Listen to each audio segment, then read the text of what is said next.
from the shores of beautiful Lake Coeur d'Alene in the heart of North Idaho.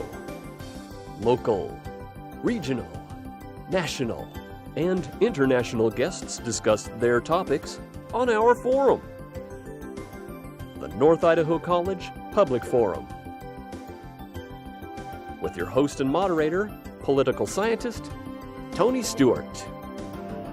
We're most fortunate to have as our guest for the next 2 weeks, Dr. Ed Hutchinson. He holds a PhD in counseling psychology. His degree is from Brigham Young University. Our guest is in private practice here in Coeur d'Alene, Idaho. Our guest is a specialist in particular dealing with the issues of men and aggression, and he has what he has created known as the Men's Center. And on these two programs, we want to talk about some of the issues that relates particularly to domestic violence. On the first program, we're going to talk about male-female relationships and how that is affected by the American culture. On the program next week, then we will talk about his Men's Center and address male aggression and how one deals with that from a professional expert. Dr. Hutchinson, welcome to the program. I've known you for a number of years and admire you very much in your work. And also, there have been times when you've been a colleague at North Idaho College when you've taught some classes for us, and we appreciate that. Welcome to the program. Thank you much. I've enjoyed the journey.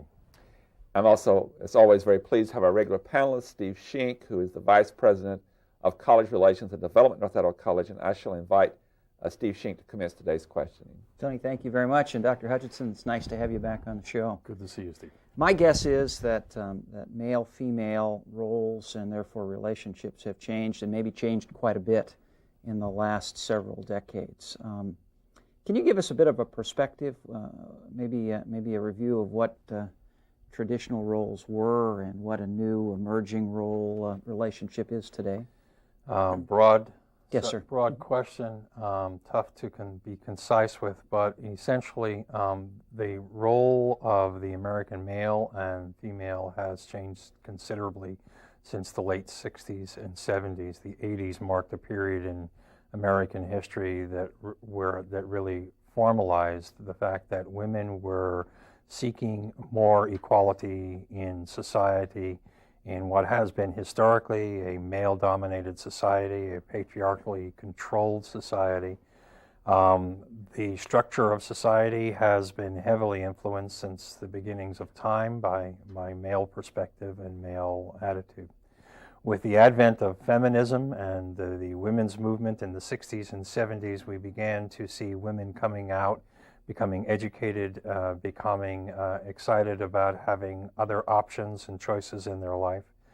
We see women taking their place in the workplace, in leadership roles and capacities. And we have seen many broad-reaching effects as a result of the changing and shifting roles of men and women, including the changing of the American family structure. Two parents working outside the home, children looking on mother not only as a nurturing homemaker, but beginning to look to father for homemaking nurturance as well. Looking to mother as becoming an equal breadwinner and contributor to the financial household. Large rise in number of single-parent households headed by single-parent mothers raising children, rising divorce rates. All of these factors have contributed to the necessity of women to become more self-reliant, more independent, and more self-directed. So they've started to pursue more in the 60s and 70s their own course and their own direction, which has in turn had its effect on the male, because it has essentially pulled the rug out from under the traditional role of the male as being the single provider, the head of the household, the decision maker. And the man in the home has been called upon to become more of an equal partner. That's a difficult shift for a great many men to make who come from long heritages of men make the decision, men are the breadwinners, my job is over when I get home at the end of the day, whereas that's not so for the woman in the home. And so there has been extensive male privilege that has been challenged by the advent of the women's movement and the many changes that have occurred in women's desires for equality, equal pay, equal opportunity, equal access, and equal education. That's all been supported by society. More and more opportunities are being made available to assist women in getting higher education, and so forth and so on. So pretty far-reaching, and has presented challenges both for the woman as well as adjustment challenges and redefinition of what the modern male is supposed to be. I've got to ask one more question. This will get Tony into the socio-political realm where I know he wants to be. But as I was listening to your answer, it's hard, at least for me, to unravel cause from effect in the things that you were talking about, which came first. But you used the term necessity, and I'm just wondering if the absolute economic necessity for women to return to work drove some of the changes you talked about, or was a consequence of them. What's your spin on that? Well, that's, once again, an excellent question, difficult to pinpoint. I think it's a combination of both. Mm-hmm. I think with male privilege being what it was, and men feeling a lack of responsibility or accountability for doing more than their assigned job role, to be a father, to be provider. Many women were left without economic resources. Many women were left and abandoned to poor economic support systems, and so by necessity, they had to go to work. Also, the economic system that we're living in today, the cost of the economy and the standard of living has made it necessary for two people to be working outside the home. Just to simply purchase a new home for a young couple today requires that both of those young people be actively working and contributing financially to buying even a starter home. Many young couples today don't even have hopes of being able to find a starter home because of the cost. So the economic necessity of women to work was certainly stimulated by a changing economy. I think a third factor was that the women were looking for something more. They were looking to expand their vision, their role, their identity, their self. They had been exposed to many great female leaders that have emerged throughout history, that have inspired them to look for more and want more and be entitled to more.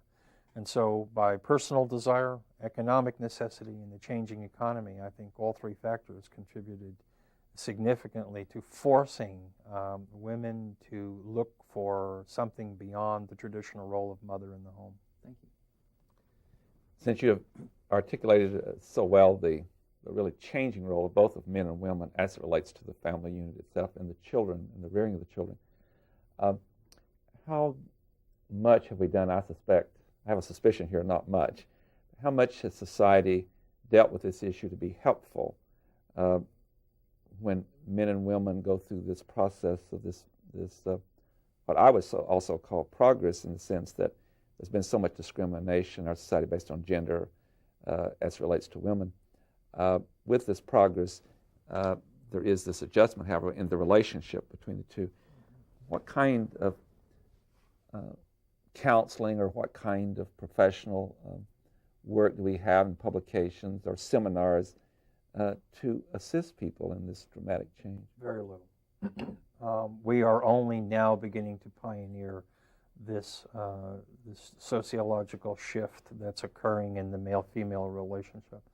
I don't believe that ever before in history men and women have ever been positioned more in opposition to each other for equality, for opportunity, for entitlement, to find balance.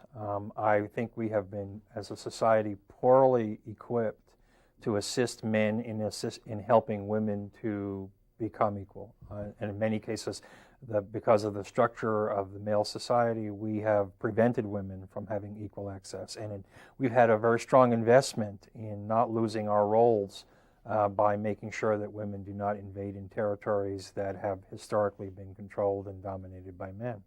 So society has not been supportive, and there isn't a great deal of material or literature out there that is rich or helpful in being able to help couples make this transition. The couples coming up today, younger couples today, somewhere between 18 and say 30, are having a much more independent response and reaction to each other. Young people today, male and female, tend to see each other more as people and more as individuals. You get 35 and above, and you have been pretty much significantly influenced by how your mother and father trained you to be as a male or as a female. And so there's going to be a lot of resistance to changing into new ways. One of the things that's confronting the American male today is, am I less of a man if I allow a woman to be more of a participant and more of a leader? And there's a very strong value attached to that. And there's a sense that in order to have equality, there has to be competition, or there has to be a fierce battle for rights or entitlements. So society hasn't supported it very much. Most of the couples that I'm working with are struggling to find this new identity on their own, and there's not a lot of real history to base our work on. Many couples that have married in recent years, they grew up in an environment in which it was a very much male-dominated environment. But now that is changing in the most significant way, children that are now coming up that are very young now, and later, if we're moving into the 21st century, and when they marry, will the young men be different because they've grown up in a different environment than most couples find today in the male unit in that couple? I believe so, and I think I'm seeing more young men today coming in with a sense of women of their age, young women and young men having more of a sense of personhood than genderhood. I don't see the differences between young men and young women today as so far apart as they were, say, when I was 18, 19, and 20. There were definite male roles and definite female roles when I was 18. Today, young men and young women see each other more as equal partners, equal people, and equally entitled. One of the things that I think is also happening too, Tony, is there's a great kind of shifting in that women are becoming more self-defined. They're beginning to understand more of who they are and what they want, and they're pursuing that. Men on the other side of that same issue are more confused, more lost. There does not seem to be a male model that men today can begin to follow and model after. So I think what's happening is the younger people in our society today, when they get older, are going to have fewer of these problems because they're actually working it out right now in their own youth. Whereas people of our generation are still trying to work out what we were taught about male and femaleness and live in this world of transition that's occurring. We're also going to see, I think, younger children having more of a sense of personhood and less female-male centered. You're finding that in even the teaching of young children? Sure. I see lots of young children coming up now, and I see them through their families, more the mother and the father, as being taught by mom and dad to be more equal in their communications and in their speech and in their activity. But I also see that there's a confusion between feminism and masculinism. We're becoming a society that doesn't really have a clear definition of what is clearly masculine and what is clearly feminine. If you really stop and take a look at our society, we seldom, if ever, see anything ever referred to as masculine. Yet we talk about new feminism and feminism, the feminist movement, and feminine qualities, so that we're more defined today in what feminism is than we are in what masculinism is. And there's a difference between being masculine and being male. And we are searching, most men today are searching for a new acceptable definition of what it means to be a well-balanced, healthy, equal, masculine partner with a feminine partner, female partner. Thank you. Steve?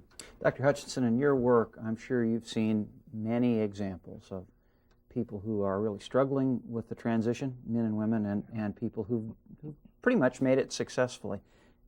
You see any common threads among those who struggle and those who succeed? Tremendous common threads. I'm working with several men right now that are between the ages of 45 and 50. They have gone through a divorce after some 25 to 30 years of marriage to the same person, which is not uncommon. The incidence of divorce is highest and more frequent among people who have been married for 22 or more years. So what ends up happening is after 22 years of marriage, as you know it with a defined role as a man and a woman, you now enter into a second marriage. But you're entering into a second marriage and you're looking for something different. You're 22 years older as a man. You're looking for a different type of life. You're looking for a different type of lifestyle. Many of the men that I'm working with receive tremendous pressure from their male counterparts to not leave the male circle as it was. And in many cases, men who have decided at this time in their life that they want to have a partner and have the partner be an equal partner with them are receiving a lot of male pressure from their cronies, their buddies, their friends, to not give up the old traditional male way. These men are being redefined by their friends as softies, weak, ineffective, defective, being controlled by women. These men are teased and taunted by their peers for betraying the fraternal, commitment to the male club.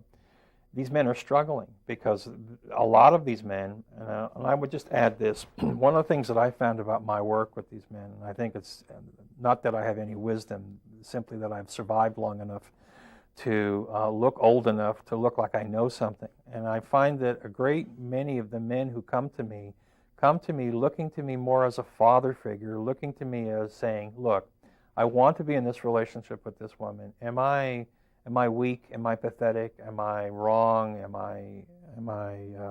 I still a man? I mean, if I give up all of these male ways that I have always used, my friends say I'm becoming controlled and feminized. I just want to be an equal partner with this woman. And I need an older male to confirm for me whether or not I'm on the right track. And I think that's at the heart of a lot of the male-female confusion right now. Women are becoming more clearly defined. Men are becoming less clearly defined. And men are searching for older men to assist them in validating them in this transition process. Now, it's interesting to me because I certainly can understand that on one level. Men our ages are going to have fathers who haven't been through this. Right. Chances are that generation isn't making this transition. That is correct. On the other hand, women who are our age should have the same problem, I would think. Their mothers didn't make this transition. I wonder why they don't need the advice. Why are they better able to cope with the transition? Or are their mothers able to? I don't know that they are. I don't know that they are. I think women are dealing with a different set of issues at this time in their life. They're dealing with the same security issues that were very important. For the most part, the women today of our age have seen what prices their mothers paid to be in abusive or difficult relationships, in male-dominated relationships.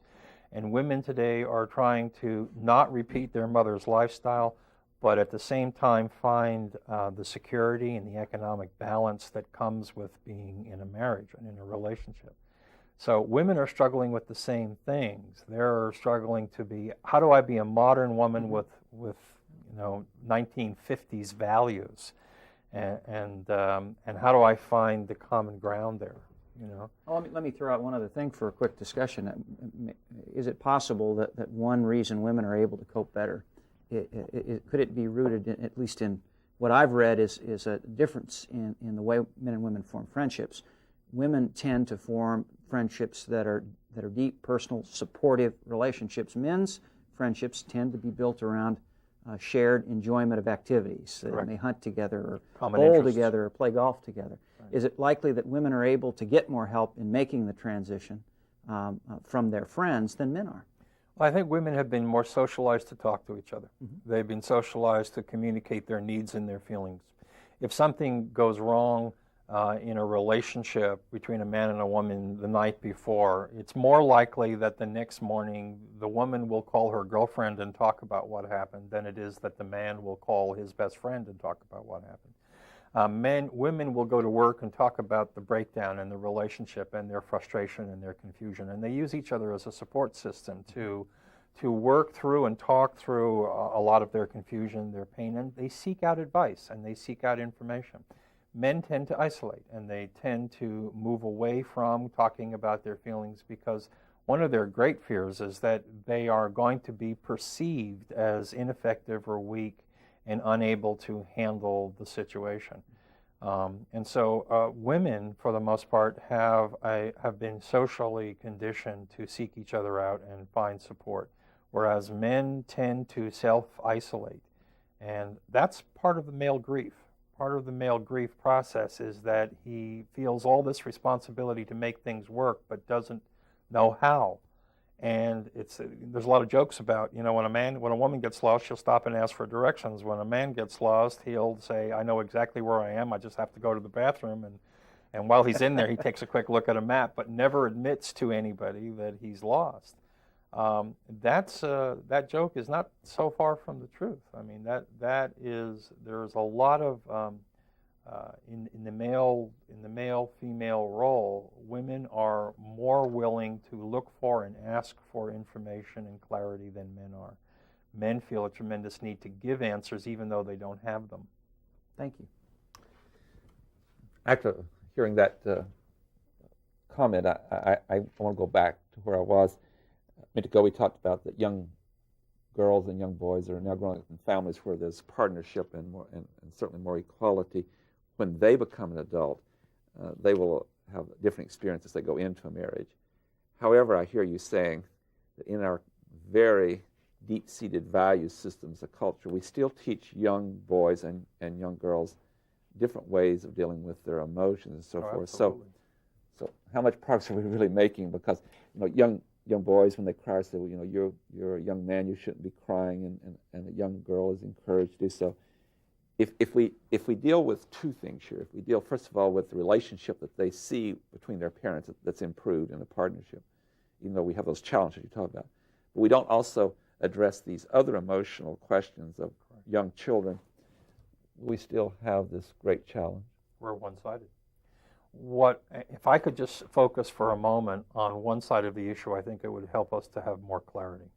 Let's assume for a moment that women are doing fine, that emotionally, in terms of their education, they're supporting each other, they're helping each other, they're giving each other permission to cry, to talk, to be angry, to be upset, et cetera, et cetera, et cetera.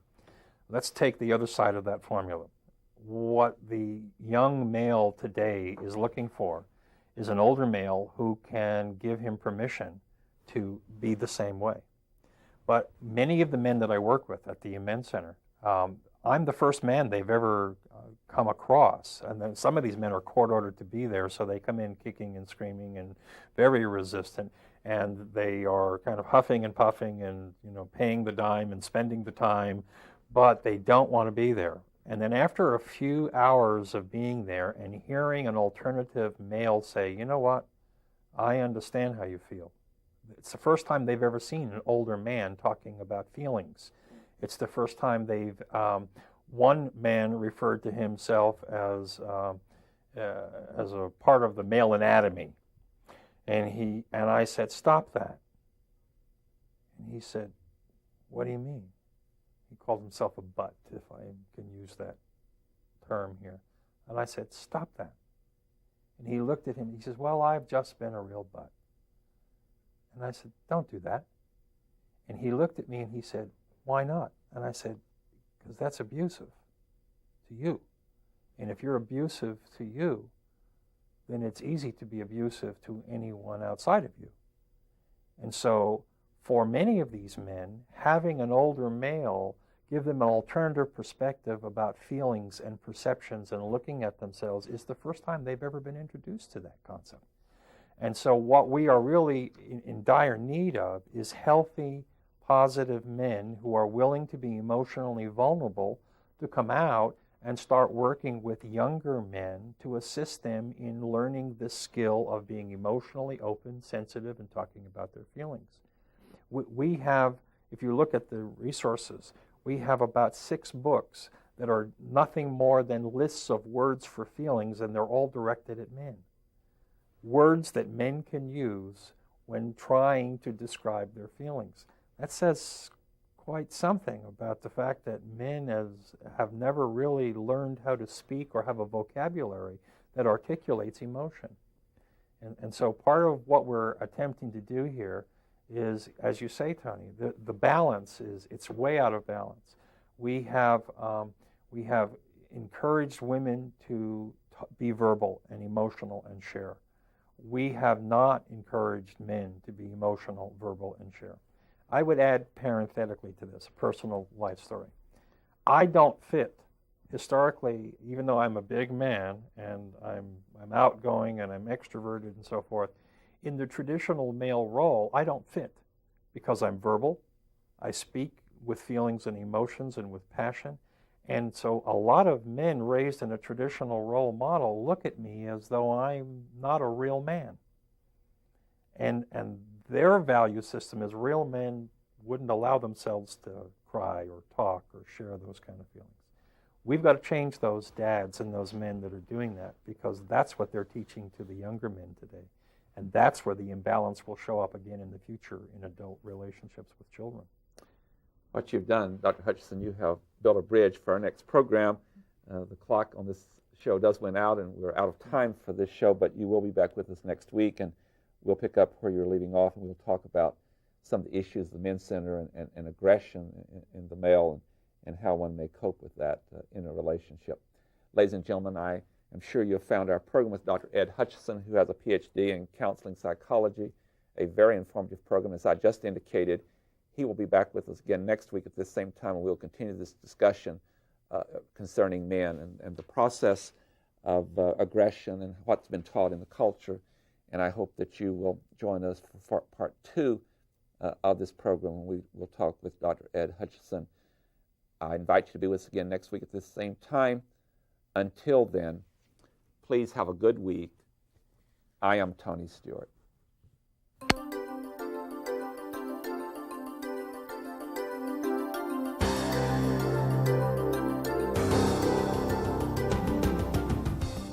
North Idaho College Public Forum is the longest-running public television show of its type in North America and is seen in 7 states and 2 Canadian provinces. Each episode is pre-recorded live and is an educational community outreach from North Idaho College. Please join us again at this same time next week for another new edition of North Idaho College Public Forum on this public television station.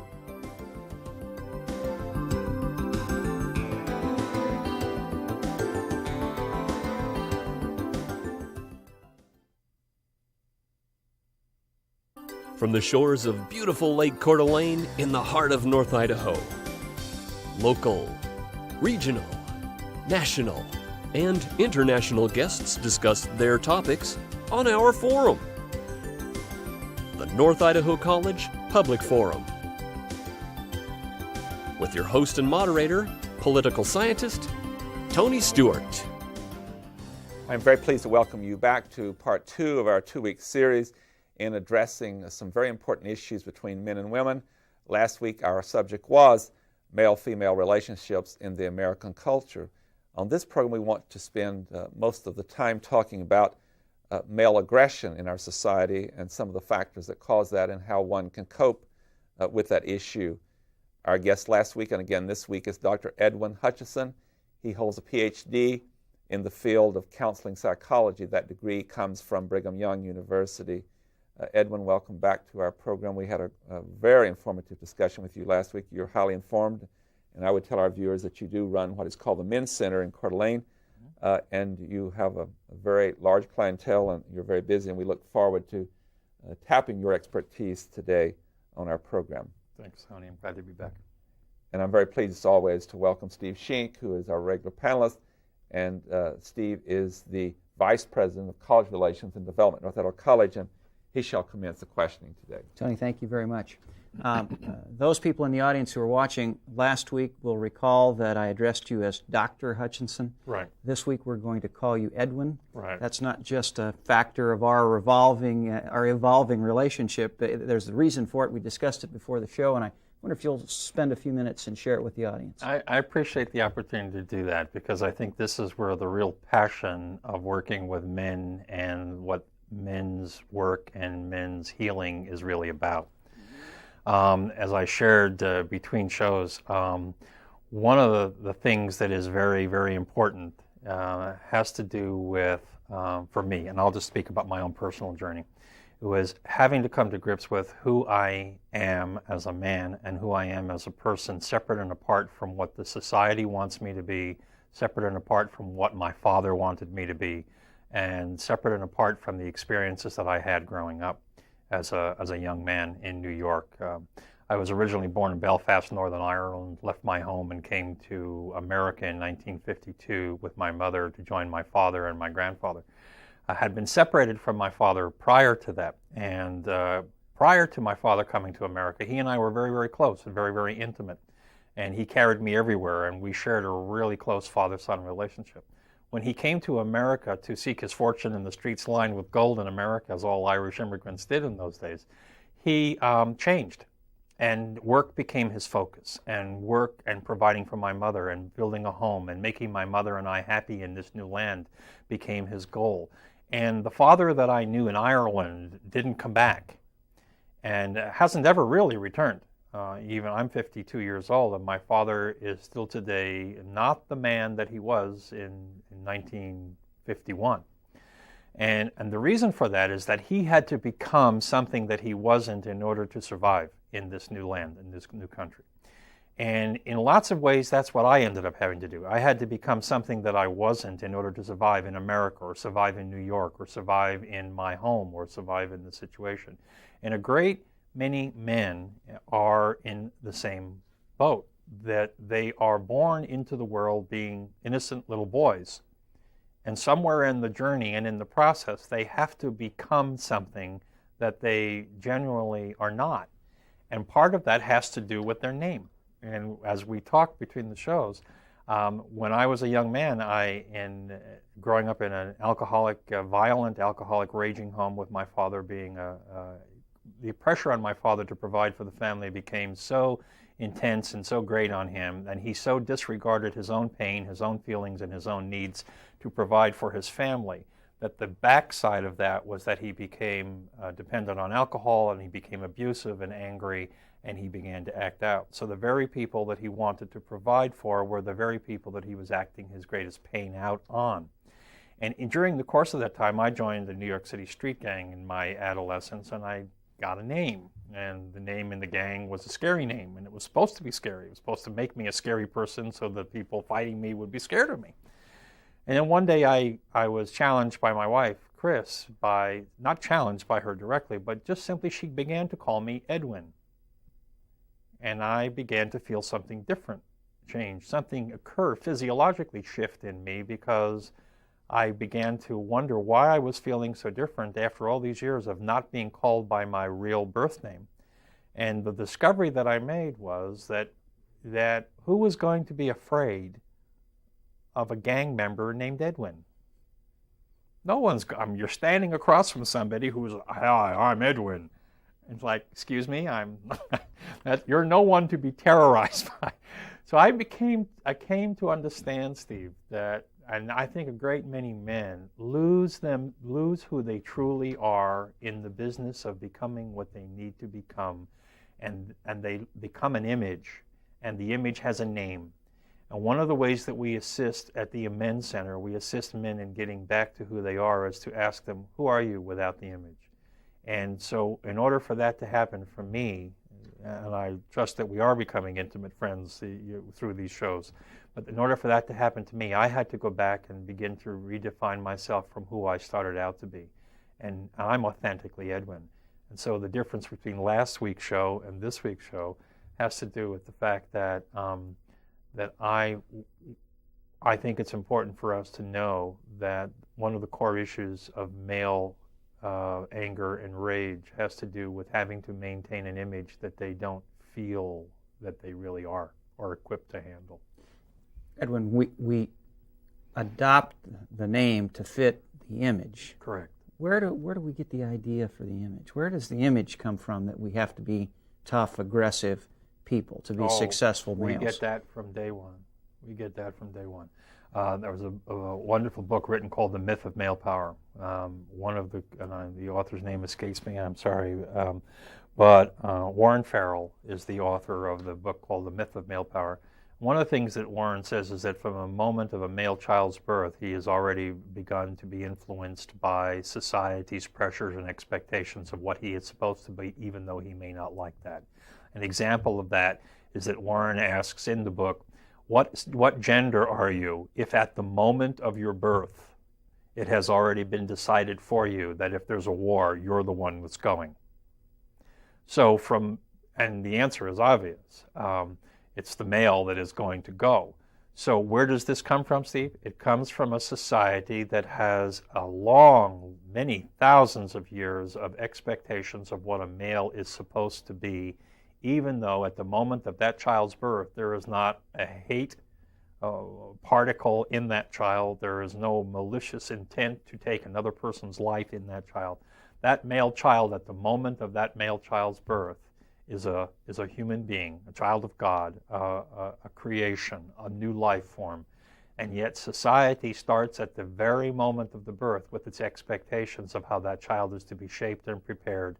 And even if the child doesn't like it and doesn't want it, that's what will happen. If we look back on the Vietnam era, those individuals who, by their religious convictions or by their personal values and principles, refused to serve in the war, in the military action in Vietnam, were caused to be made to feel that they were not real men. They were weak, they were pathetic, they were ineffective, they were not patriotic, they were not loyal, because in their true essence of their own values, they did not want to take a human life under any circumstances. And so male children are shamed when they do not comply with the social image of what a male is supposed to be. If you're in high school, you're supposed to be a football player, and a good one at that. If you go to a high school football game, any high school football game, you will hear somebody in the crowd, hit him high, hit him low, hit him hard, let's go. Somebody gets hit hard on a football field, and that young man is picked up by the belt and smacked on the bottom and said, hey man, knock it off, the crowd's watching, get back in the game. That's where it comes from. And we need to start looking at how we have shaped young men to become something that they were not born to be because of our need for them to be the protectors, the warriors, and in society. Thank you. At your men's center, many of the people who come there are under court order to have counseling. About 40%. 40%. Others come not under court order, but they are troubled, obviously, and they have great concerns when they come to you. Would you share with us from the work that you've done, and we talked about this between the shows too, about where they start and where you get them to identify certain concerns and how that comes all the way down to the bottom. You have to get to the root of what is happening that causes one to be aggressive or unhappy. Would you share with our viewers what you have learned? Sure. Probably one of the most amazing things to watch if you could be in a men's group, a group of men who have never been in the presence of men talking about feelings or emotions. No one has ever sat us down. I mean, think about it. Has anyone ever really sat you down and had a conversation about what it means to be angry or to be upset, and how you deal with anger and upset? In society, we have two ways of dealing with anger. One is we go get education and we become educated, and therefore intellectually we deal with anger through reason and intellect. And the other way is to be angry and act it out in society. But nobody ever really addresses what's at the bottom of our anger, whether it's intellectual or whether it's behavioral. What's at the bottom of that? And one of the things that we do at the Amend Center, and by the way, the name of the center is Amend, A-M-E-N-D, which means to replace that which is not working with something that improves it and works better. The acronym Amend stands for Awakening Men, A-M, Exploring New Directions. And so all of the men who are coming there, court-ordered or not court-ordered, are coming there looking for new ways to redefine their anger, their behavior, and their emotions. One of the things that we teach there, and we ask the men, if you could see it, you have to really sit in the middle of it to truly appreciate the miracle that happens there, is that given the opportunity to sit and see and feel and experience in a community of men, one of the things that men very quickly identify is that at the very bottom of their rage and their anger and their violence is pain and grief, and that they have never been given effective tools to use. In our last show, we talked about the difference between how females will use feelings and emotions in each other to talk and support and work through their emotions. Men do not do that. Men take their pain, they stuff it, they tough up. You take the old, hey, buck up, get back in the game, pull yourself up by the bootstraps, ignore your pain. I remember once working with my father. My father was a carpenter, and I was lifting 2x12 timber up to the second floor of a building, and the man on the second floor was lifting it hand over hand, and I was passing it up to the man hand over hand. And there was ice on it, and the timber slipped, and the man on the second floor let go, and the timber began to come straight to the earth. And rather than letting go, I tried to use friction and grab it, and a splinter drove straight into the center of my hand, a large splinter. And I remember that day very clearly because my father came over to me, and he very physically removed my hand, looked at it, took out his pocket knife, his pen knife, stuck the blade between the piece of wood and his thumbnail and pulled it out, took out his handkerchief, wrapped it around my hand, and said, "Get back to work."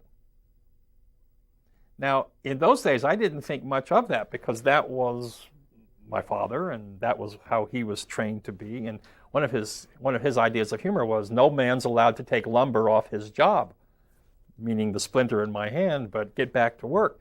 But there was never a question, never asked, does that hurt? Are you okay? You want to put some medicine on that? Do you want to treat that? It was assumed that I was going to be hurt, I was going to be injured, and I was going to deal with my pain in silence, as my father had. And so many men that we are working with in our society today have tremendous pain that they don't talk about, and they don't know where to go with. And so it comes out sideways.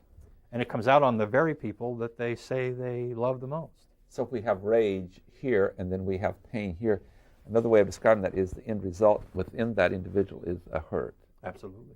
And that can go on for decades, absolutely, a lifetime. Absolutely, forever, until someone stops. And that's one of the blessings of the court system for men who are being domestically violent.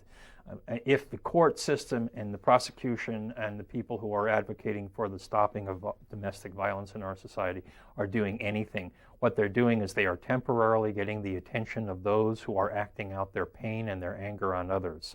And they're bringing them to places where we can sit down for a year together as a community of men and say, let's figure out what this violent behavior is really about so that it doesn't hurt you or anyone else. It's really an amazing thing. You take a violent man and you say to him, what did you do to your spouse or your partner? And he says, I choked her, I slapped her, and I hit her. And they get very descriptive about some of the inventive things they did. They were abusively, frighteningly terrible things. And I will pose the question to them. If I did, why did you do that? Well, she deserved it. What did she do? Well, she talked back to me. And so that's my wife, and therefore my wife, and therefore my property. If it's a my thing, it's a my property. And so they will say, I had entitlement to do what I wanted to do because she gave me reason to do that. If I ask them, if your child was disrespectful and rude to me, do I have the entitlement to do the same thing to your child? They will say, absolutely not, I'll kill you.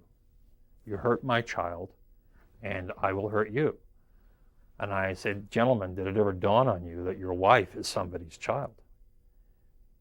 And for a great many of these men, that's kind of an awakening thought, is that they don't see their partners as spirits, as spirit entities, as human beings, as persons, as people. That's why at the Amen Center we require all of the men who are communicating about their partners to call them by their name. They're not allowed in our dialogue conversation. The men will actually stop each other and they will say, what is her name? You say, oh, I'm talking about my wife. Her name? And the man will say, oh, Carol.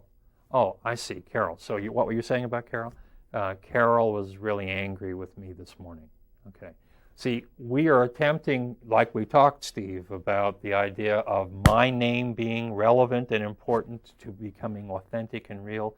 It is equally important that we help these men to understand that their partners are people with names. And by using that name, we take them out of the object realm and we put them in the realm of humanity and human beings and feelings and emotion. Now, would you want anyone to hurt your child? No, I would not. I would not let you hurt my child.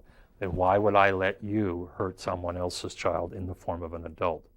For a great many of these men, that's the first time they've ever had an older man stop them and ask them the question about what this anger is really about. And it was really about, I don't see you as a person. I see you as an object. And if you hurt me, I'm entitled to hurt you. Steve Shink. Fascinating conversation. You teach your clients that rage is caused by hurt, and of course, I mean it's a cyclical More than thing. that, though. We'll talk about that. Hurt's going to cause rage. There are obviously a lot of people out there. Most of us get angry, Right. Even very angry at times. Thankfully, most of us don't beat women and children as a result of that. What's the difference? What is it? Is it just that lack of awareness, or are you also able to give your clients more than understanding, but also some tools to deal with their anger? At the heart of domestic violence treatment is one very primary principle, and that is a belief system.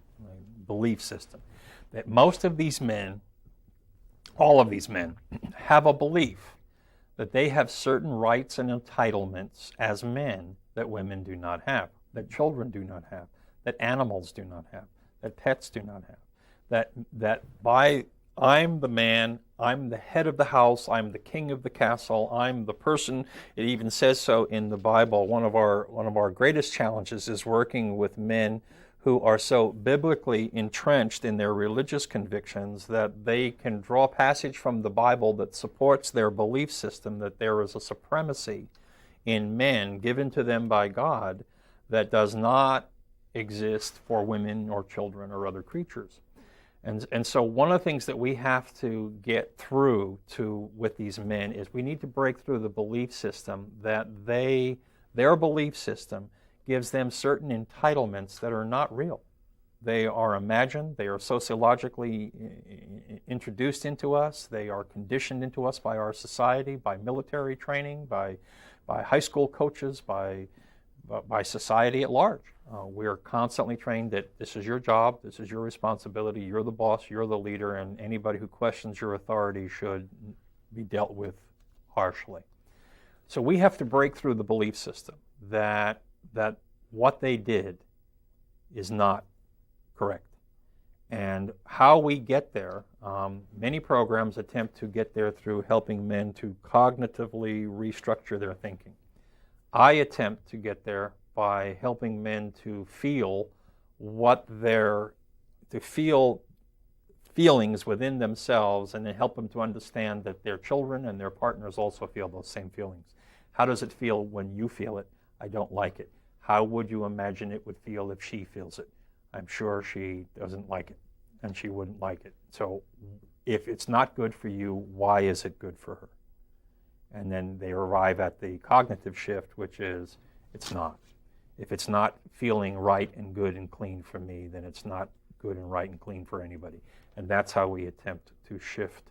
So we attempt to do it by attacking the belief system, but by also helping these men to understand that when things don't go the way they want them to go, they do not have an entitlement to force another person to be what they want them to be. You said a moment ago that there's more to the rage-hurt cycle. Right. Have you just explained that, or is there something else you'd like to add to that? One of the most challenging cases I've ever worked with was a young man who was serving 2 consecutive life sentences at Rahway State Prison in New Jersey. When I interviewed him as a young psychology intern many years ago, I asked him the question. He shot and killed a little man, an old man and an old lady, very tiny and small in stature. They were running a convenience store. He went in to buy a pack of cigarettes. He shot them both with a revolver because they took too long to give him the cigarettes, and they gave him the wrong cigarettes, and by the time they finally got that corrected, they forgot to give him a pack of matches. And in the middle of that, he took out a revolver and shot both of these individuals and killed them both. So he was sentenced to 2 life sentences, consecutive life sentences. When I interviewed him, I asked him, I said, why did you do that? He said, I was just furious. They just weren't doing it my way, and they weren't doing it soon enough, and they weren't doing it fast enough, and the world wasn't working the way I wanted the world to work that day, so I killed them. And I said, what was at the bottom of your rage? And he looked at me with cold eyes, and he said, I was just hurt. And I said, no, what was just below your anger, your rage? And he said, hurt. This is where I began to learn in my studies that for a great many of these men, if we can get to the hurt, we can get to the source of a lot of the source of the pain and the damage that they do. And I struggled with this young man for a few minutes, and I found out that this man did not have anything between hurt and killing. There was nothing built into him. The difference, to answer your question now succinctly, the difference between those of us who have anger and those of us who act on anger is that for most of us, I can be hurt, I can be upset, I can be sad, I can be annoyed, I can be bothered, and I can move through a series of feelings and emotions that have been built into me by caring, loving people who give me a repertoire of feelings and emotions that I can progress through before I ever get to the extreme violence. For some people in our society, especially those who have been physically, mentally, or sexually tortured or abused from the time that they were young children, they go very quickly from hurt to killing, from very hurt to rage and violence. And those are the most dangerous people we have in our society because there's nothing between 0 and 100.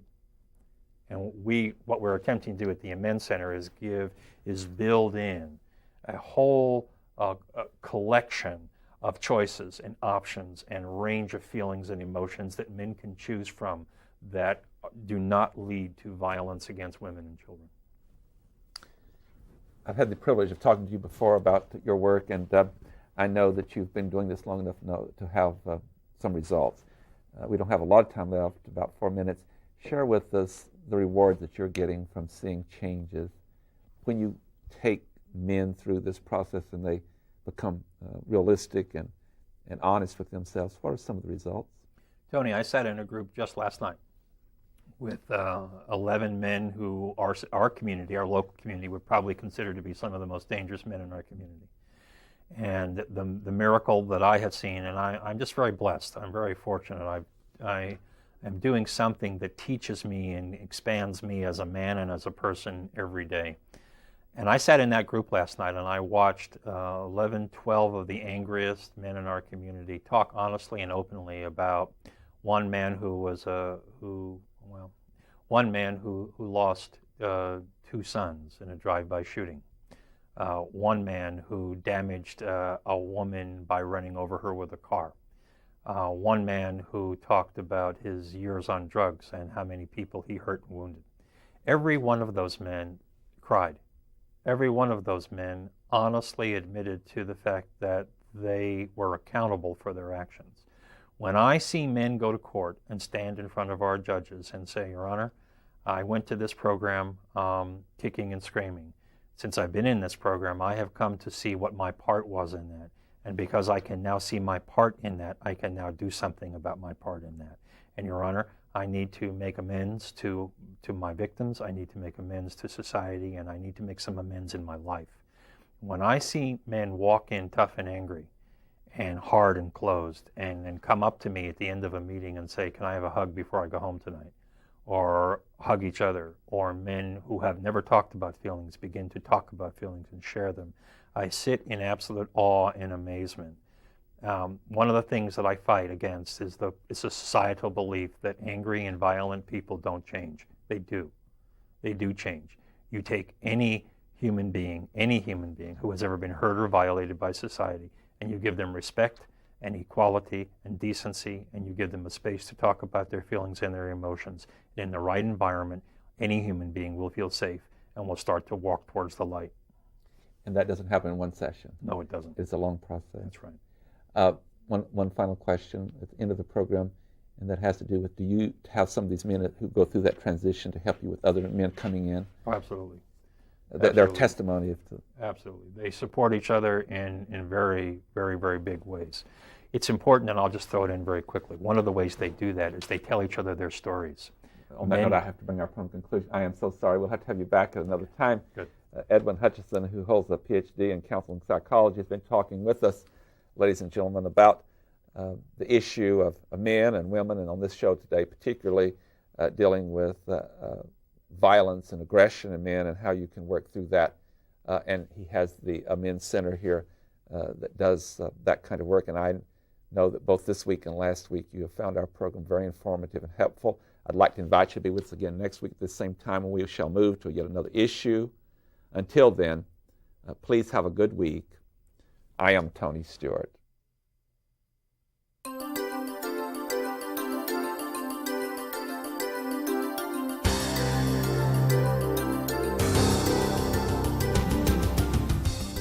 North Idaho College Public Forum is the longest-running public television show of its type in North America and is seen in 7 states and 2 Canadian provinces. Each episode is pre-recorded live and is an educational community outreach from North Idaho College. Please join us again at this same time next week for another new edition of North Idaho College Public Forum on this public television station.